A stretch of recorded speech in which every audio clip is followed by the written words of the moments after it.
Hello and welcome back to another crazy little thing called Love Dev.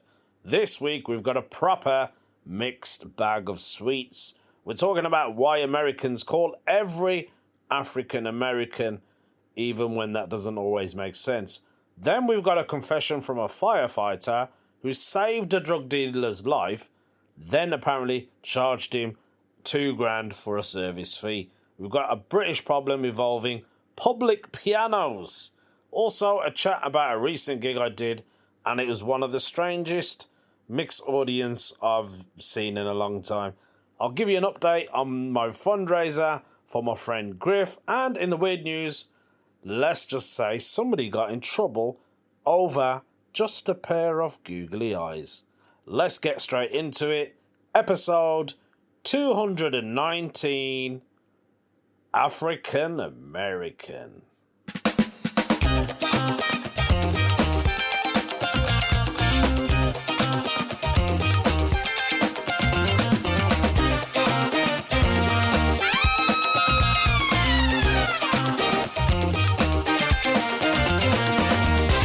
I have to be absolutely quick at this because the neighbours are back with the banging and the drilling and the music.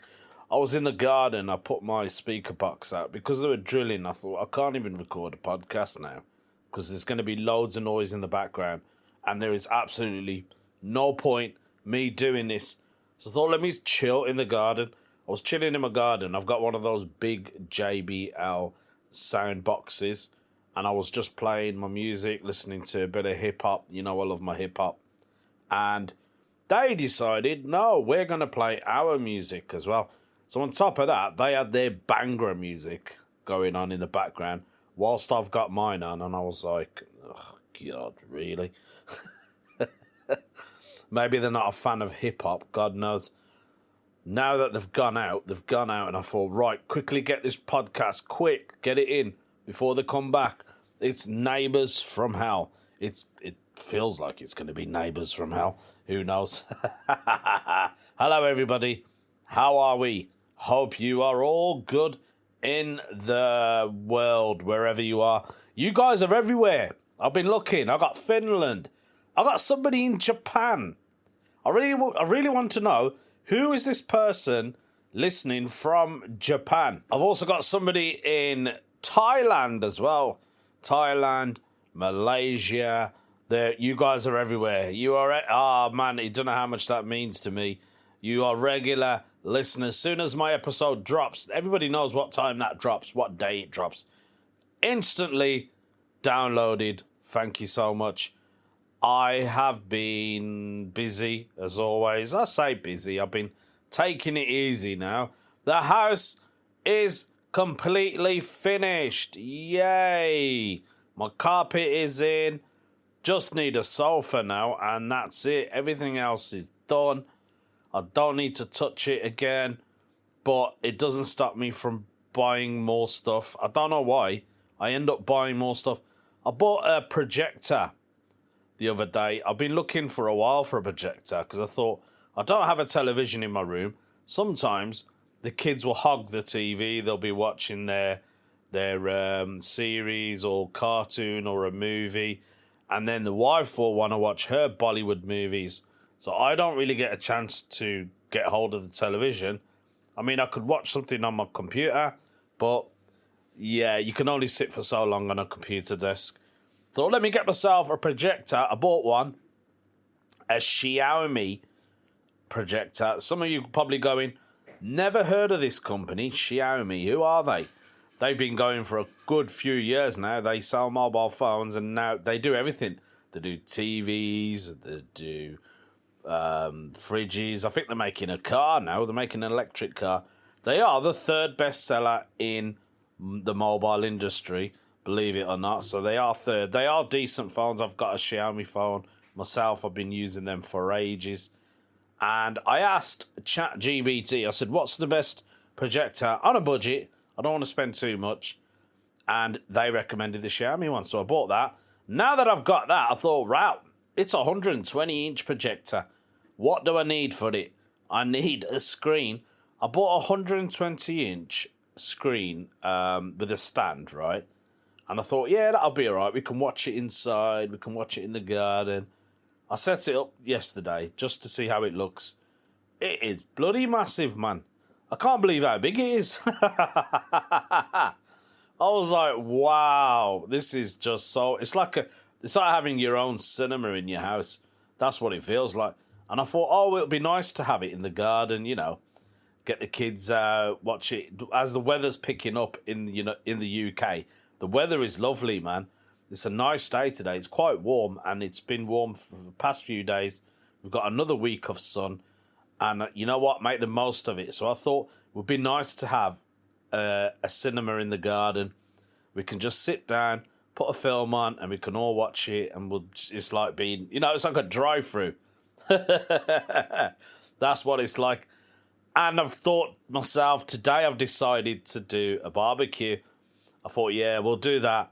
Get the barbecue out. It's barbecue weather, isn't it, folks? I love a good barbecue. Yesterday I marinated all the meat. I got chicken tikka. I've got made some lamb burgers, because I know that if my mum comes round, she doesn't really eat beef. So I thought I'll make lamb, which is good for everyone. Although I haven't even asked my own mother yet if she wants to come over. But I probably will.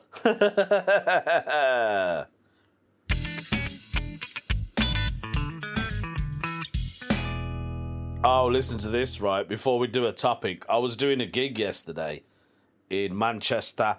Now, the cost of fuel at the moment is not very good. It's costing me a lot more to fill up the car. Honestly, I think I'm paying like 20 quid on top of what I normally pay, or it could be 10 to 15 pound. I keep looking at my needle. And I know usually when I drive up to Manchester and back, I roughly know how much fuel it's going to use. And every time I look now, it almost gives me a heart attack. Honestly, I just wish everything that's going on in the world just resolves soon as possible. And I'm sure a lot of you feel the same way. So anyway, but forget about that. The gig I did yesterday was in an apartment block.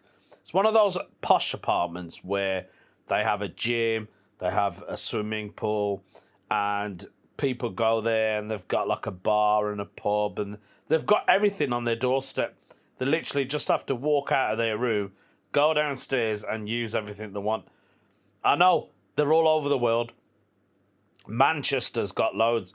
Now, the person that runs these gigs, James Crook, he's got quite a lot of these, and they're fun.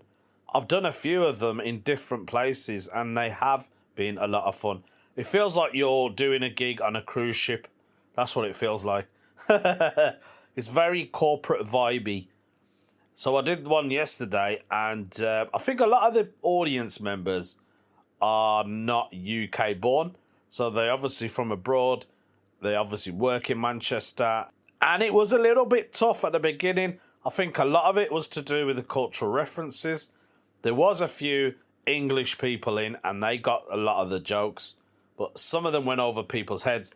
At one point, there was a woman. I'm not sure what country she was from, but I did this joke, and I said konnichiwa, and she was like, yeah, and I was like, oh, are you Japanese? And she went, no. I went, oh, okay. Are you? Well, I couldn't work out where she was from. Korean? Are you this? Are you that? I couldn't be more racist enough. Turns out she was Malaysian. Didn't even look it. But yeah, these gigs do toughen you up, I believe. When you have a tough gig like that, it makes you more of a solid act, because you've got to work 10 times harder, and in your head you're thinking, right, they didn't like this bit. Will they like that bit? They didn't like this joke. Are they gonna? Yeah, they like that one then. You're constantly trying to figure out what the audience like. Now, one other thing is, I think a lot of the people that were there yesterday have never really been to a comedy club before or a comedy night.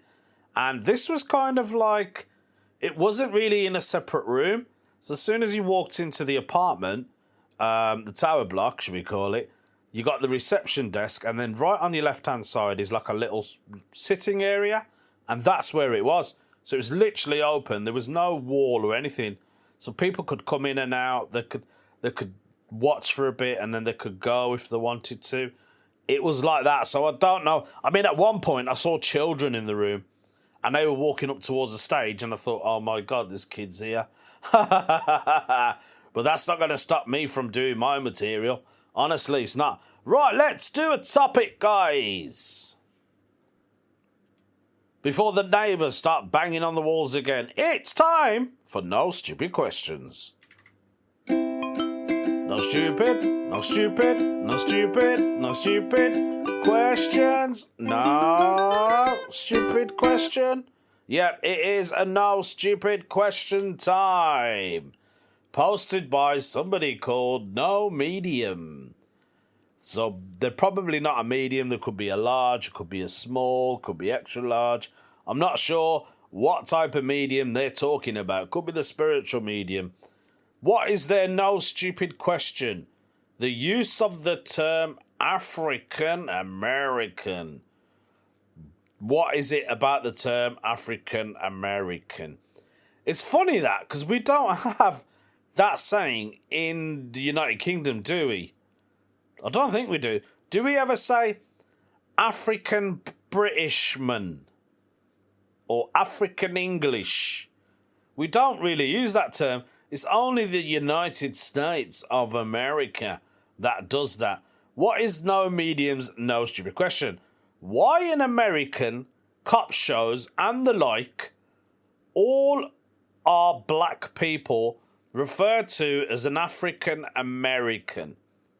Because not all black people have an African heritage.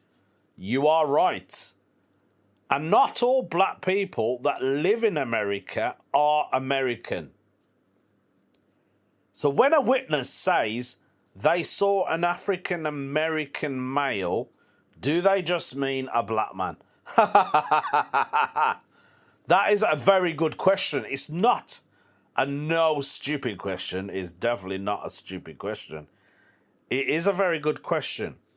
And it's a good observation because I've seen it as well. I've seen it in movies. I've seen it on TV. I've seen it on the news.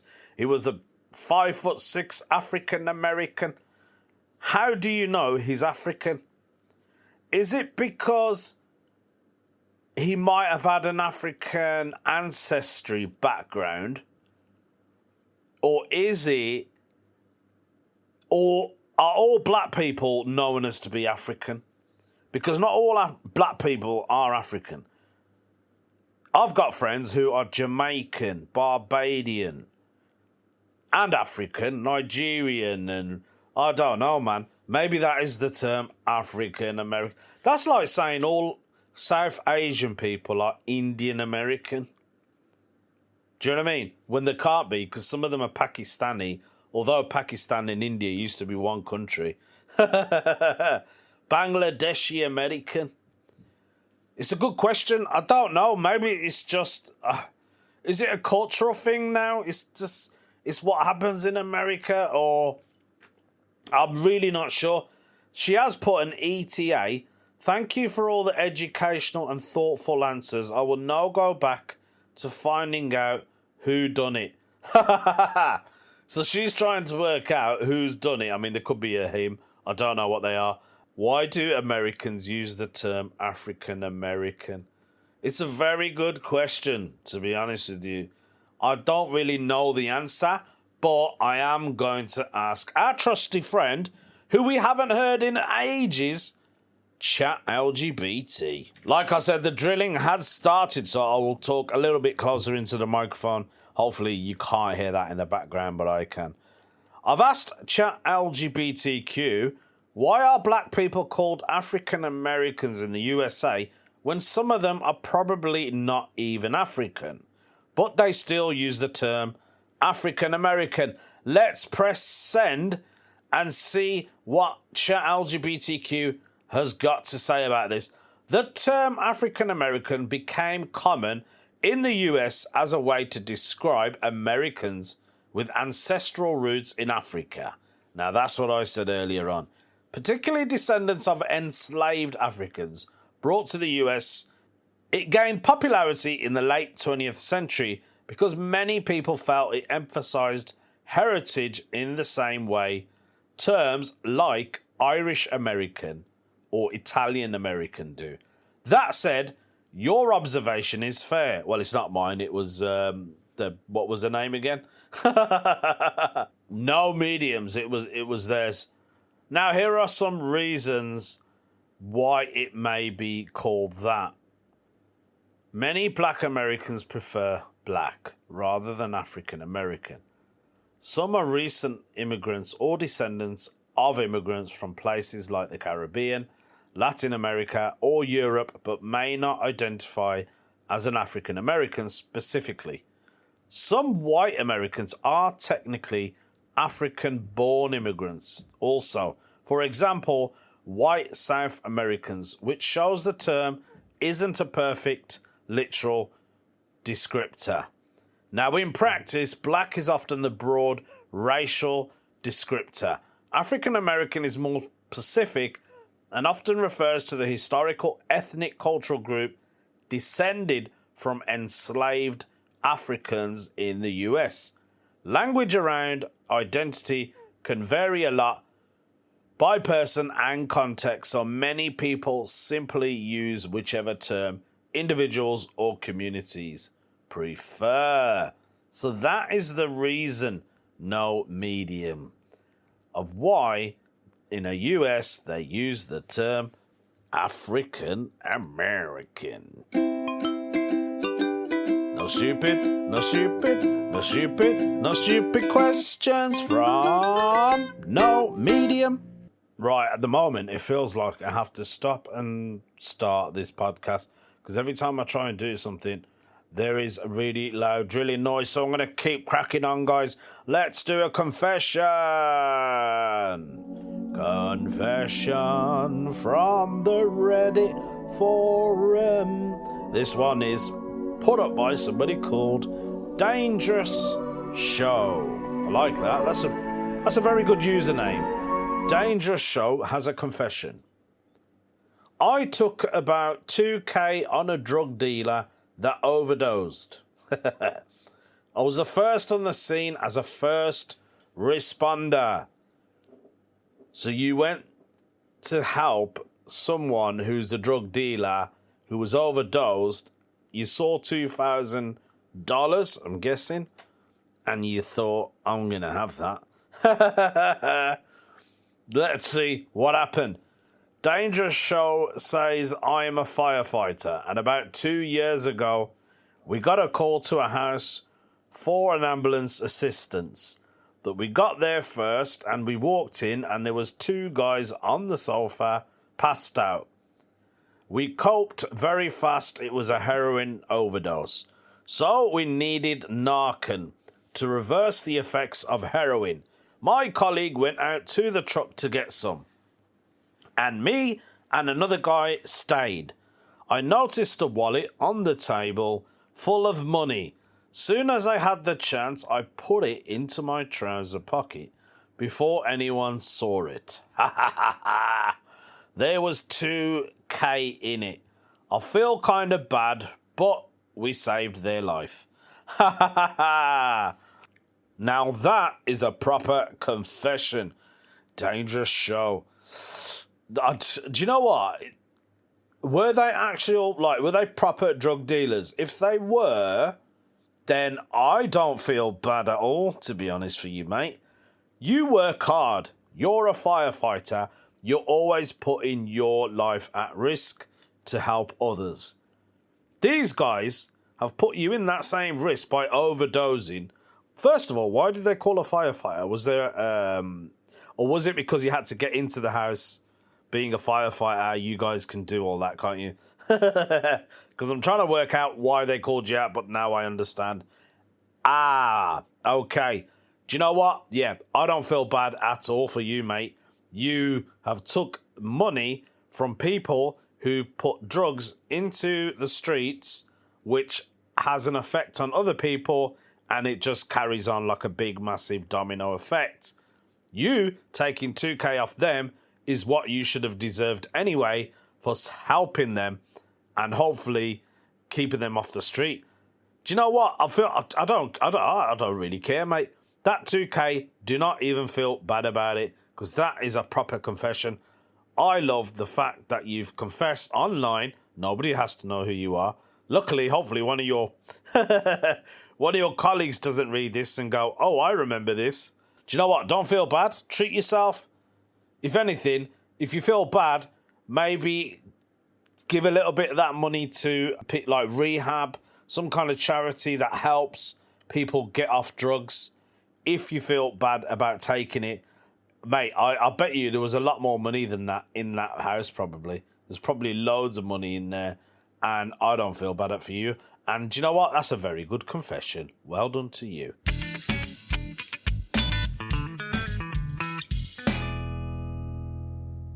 Let's move swiftly on with the episode. There is nothing I can tell you guys. Oh, actually, I can tell you something. Just remembered, we are doing a fundraising event for my friend Griff, who sadly passed away, who you all know about.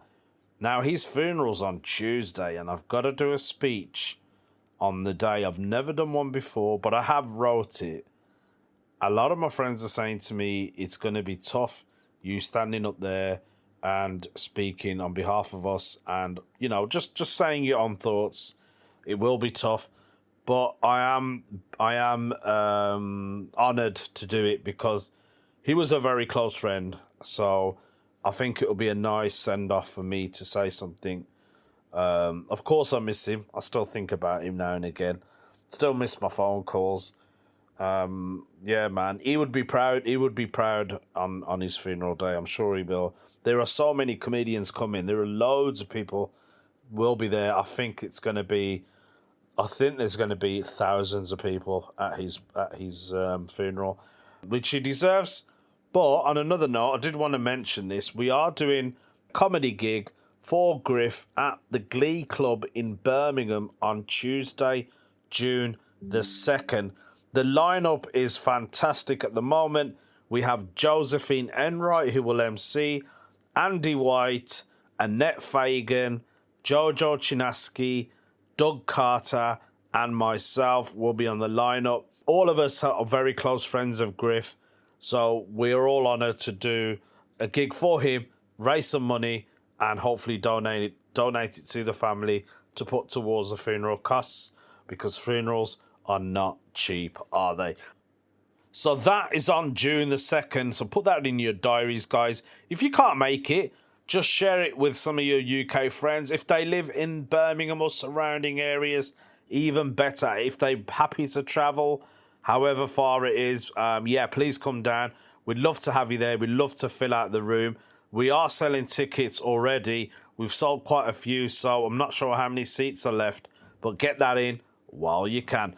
Now, let's do a British problem. I've got a British problem, and that is my neighbours keep drilling and banging on the walls whilst I'm recording a podcast. But it's not about me, it's about you lot. My fellow British UK citizens have got lots of issues. There's so many, we just can't cover them all, unfortunately. This one has been put up by somebody called a happy tall person. Are they still happy being that tall, or do they actually have a proper British problem?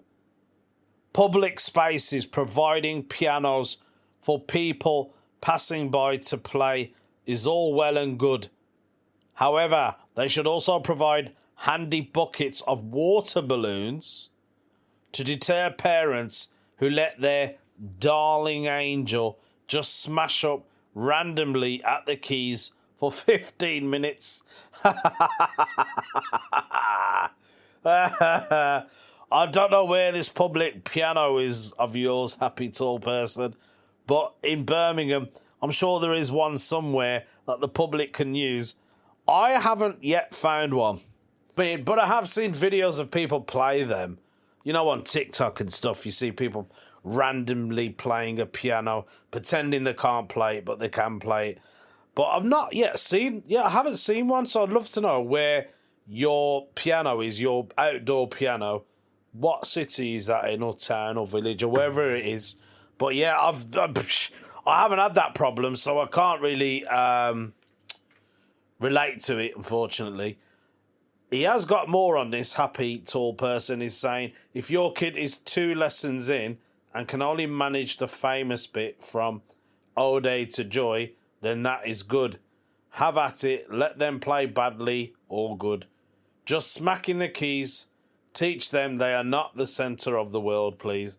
So Happy Tall Person is not very happy at the moment because parents are letting their kids smash the keys.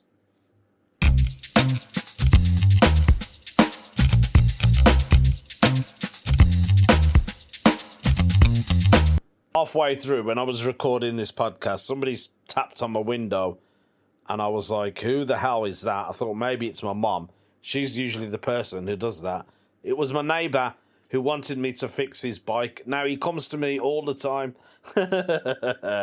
He's the same age as my son. He's only 15, but he's like a little ghetto boy.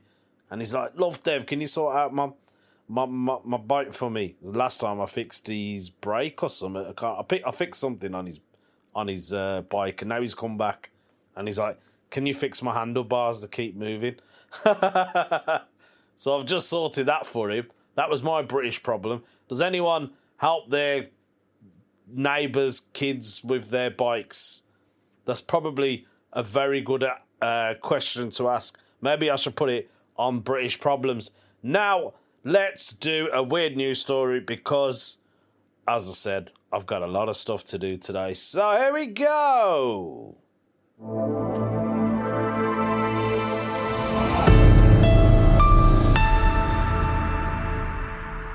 A woman has been arrested for sticking googly eyes on a sculpture. And I can see a picture of this sculpture. What looks like a purple elephant, as I could describe it. It's just plain blue. I don't think there's any other features on it, but there are 2 big googly eyes stuck on this elephant. I think it's an elephant. I could be wrong. A 20-year-old happy birthday lady has been convicted on a graffiti charge for sticking googly eyes on a famous sculpture in South Australia. Amelia Vanderhorst, shout out to Amelia, was pleaded guilty to the charge at Mount Gambier Magistrates Court on Tuesday. She was ordered to pay around £1,000 compensation and then complete a 60-hour community service. Vanderhorst, which is her surname, has been under the influence of MDMA. She was under the influence of MDMA and 3 litres of vodka. Wow, 3 litres of vodka. No way. How does anyone drink 3 litres? She should have been arrested just for that. She has consumed on the night of the offence last September. Her lawyer, whose name is Michael Hill, shout out to Michael, told the court she was originally charged with property damage, but that was amended to a graffiti charge after negotiations with the prosecution. Since the incident, Vanderhorst has taken meaningful steps to address the issue that contributed to her offending, including reducing her substance use, I think that would help, and focusing on stabilising her personal circumstances. Hill said in a statement to the BBC, she is committed to making better decisions moving forward. Vanderhorst has initially started a crowdfunding campaign for a lawyer claiming that she was young and jobless. Now, the ABC reported that she later decided to cancel the campaign and return the donated funds. Last July, the city unveiled a sculpture cast in blue, that's what it's called, which locals have since nicknamed Blue Blob. When the sculpture was first proposed, it drew mixed reactions from the local community due to its price tag and the design. The local mayor, whose name is Lynette Martin, shout out to the local mayor, Lynette Martin, said the googly eyes was willful damage to a valued public artwork, and that repairs to the artwork would be costly as the stickers could not be removed without damaging the sculpture, costing what? 136 Australian dollars? Thousand, guys. Nah, there's a scam going on here. The artwork represents a mythical megafauna with the sculpture's designer inspired by an ancient marsupial anteater which was found in local caves that was massive, lumbering and fascinating. Ah, so it's not actually an elephant. It's an anteater, an ancient one. And I didn't even know they were ancient anteaters as big as a normal anteater. It's absolutely huge. It looks like an elephant. 136,000 Australian dollars, though, to repair it. Sounds like a lot of money to me, mate. A lot of money. There's some scamming going on there. Could have they just spent the money on something else? Yeah, they could have, but that's not for me to decide. That was in Australia. That was today's podcast. And remember, guys, keep listening, support it. Leave a review if you can. It really helps with the algorithms. And share it with your friends. And remember to put June the 2nd in your diary if you're in Birmingham. And come and see me and all of Griff's comedy friends. See you next week. Bye, my friends.